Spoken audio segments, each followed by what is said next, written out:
Hello friends, મારી YouTube channel કલ્પના home કિચનમાં આપનું સ્વાગત છે। આજે હું તમારી સાથે શેર કરીશ 3 લેયર્સવાળા ઢોકળાની રેસીપી। આમાં ઢોકળા પણ બને છે, ચટણી અને ખમણ 3 લેયર્સ બને છે અને આ બ્રેકફાસ્ટ નાસ્તા માટે એકદમ ફટાફટ બનતી રેસીપી છે। તો ચલો આપણે શરૂ કરીએ આ રેસીપીને। તો સૌપ્રથમ આપણે ચણાની દાળ અને ચોખાને 5 કલાક પલાળી અને દહીં એડ કરી અને પેસ્ટ બનાવવાની છે અને આ પેસ્ટ આપણે આ ઇડલીના કુકરમાં એડ કરીશું અને ઇડલીનું જે સ્ટેન્ડ છે એમાં આપણે અડધું ભરી દઈશું। આવી રીતે આ જે ઢોકળાનું બેટર છે, ચણાની દાળ અને ચોખા છે એને આપણે દહીંમાં પેસ્ટ બનાવવાની છે 5 કલાક પલાળી અને પછી અને અંદર આપણે સોડા એડ કરવાના છે। અને આ ફૂલ વિડીયો જોવા માટે મારો લાઈવ વિડીયો આપેલો છે, તો મારી ચેનલમાં તમે જોઈ શકો છો।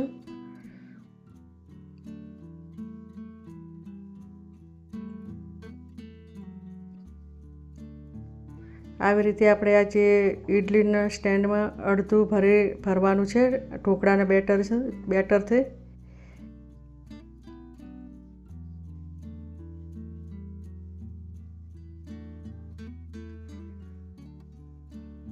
હવે આપણે 2 મિનિટ ઢાંકી દઈશું।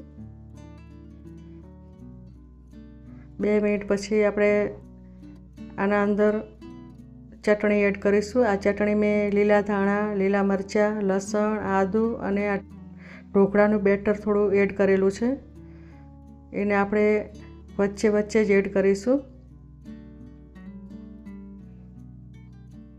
આવી રીતે આપણે બધા ઢોકળા ઉપર આ એડ કરી દઈશું ચટણીને। આ ચા સાથે કે બ્રેકફાસ્ટ નાસ્તા માટે આ એકદમ સરસ ફટાફટ બનતી રેસીપી છે।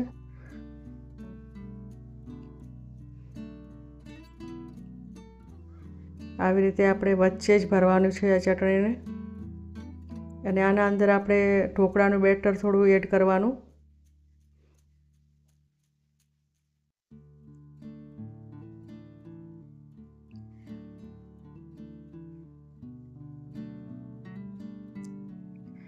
આવી રીતે ભરીને ફરી આપણે ઢાંકી દઈશું 2 મિનિટ માટે।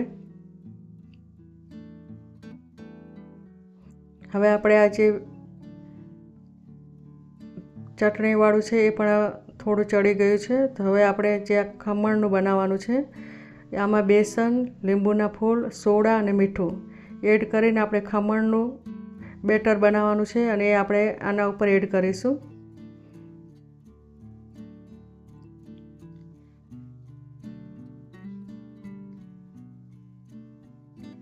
આવી રીતે આપણે એડ કરવાનું છે।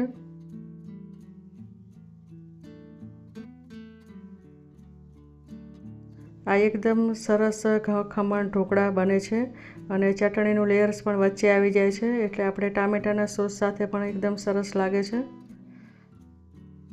અને બનતા પણ વાર નથી લાગતી।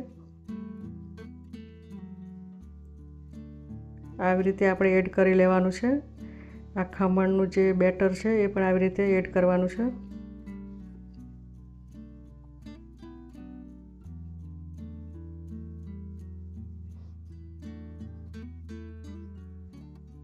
હવે આપણે ફરી ઢાંકી દઈશું 3-4 મિનિટ માટે। હવે આપણે આ જે ટૂપકીની મદદથી જોઈ લેવાનું છે જો અંદર કાચા ના હોય। અને હવે આ બની ગયા છે, તો આપણે એક ડીશમાં કાઢી લઈશું। હવે આપણે કટિંગ કરીશું। આવી રીતે આ 3 પડવાળા ઢોકળા બની ગયા છે। ખમણ, ચટણી અને ઢોકળાનું લેયર્સ એકદમ સરસ બન્યું છે।